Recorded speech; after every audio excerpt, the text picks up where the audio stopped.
இந்த blouse கட்டிங்க்கு 12 inch தான் உடம்பு இறக்க இருக்கு. அரை இன்ச்சு அதிகமாக வேணும். தையல் அடிக்கிறதுக்கு அரை இன்ச் சேர்த்து 13 இன்ச்சு வச்சுக்கலாம். நெக் லென்த்து 7.5 இன்ச் இருக்கு. 2.25 இன்ச் கீழ் சைடு அகலம் வச்சிருக்கு. மேல் சைடு 3 இன்ச்சு வச்சிருக்கு. Shoulder 5.25 inch. உடம்பு சுற்றளவு 36 இன்ச் 37 இன்ச் இருக்கிறவங்களுக்கு இந்த அளவு சரியா இருக்கும். உடம்பு சுற்றளவு 9.5 இன்ச் பிளஸ் தையல் அடிக்கிறதுக்கு 1 இன்ச் சேர்த்து 10.5 இன்ச் வச்சுக்கலாம். சாதா பிளவுஸா இருந்ததுன்னா இன்னும் ஒரு 1/4 இன்ச் கம்மியாக கூட வச்சுக்கலாம்.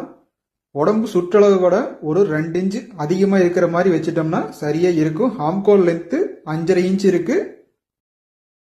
ஹாம்கோல் சுற்றளவு இந்த பிளவுஸுக்கு 16 இன்ச் வேணும். 8 இன்ச் இருக்கு. 16 இன்ச் சரியான அளவுல தான் இருக்கு.